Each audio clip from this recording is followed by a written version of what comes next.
So guys, welcome back to the series. And so guys, my cousin doesn't have a mic, so I'ma just tell you what she said. So last episode, I built a starter chest for my cousin, and if you didn't watch the last series, make sure to watch that later. So she said the loot in the chest was good, and she said she want to build a base. So me and she gathered some wood to build a house. Meanwhile, she made copper armor, and after we chopped down some trees.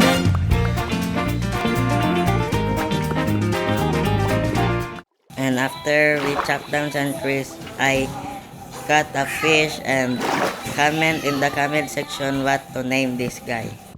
So after that, we made a house for my cousin and it turned out fine. So I made a well so we can donate to the fish gods.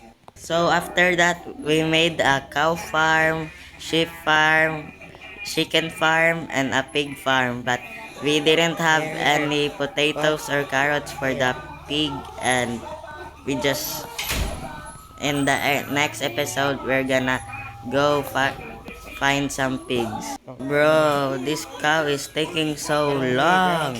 So my cousin found a village, and next episode we'll loot that village. And after a while, we made the farm work. And if you like that, make sure to like and subscribe, and goodbye.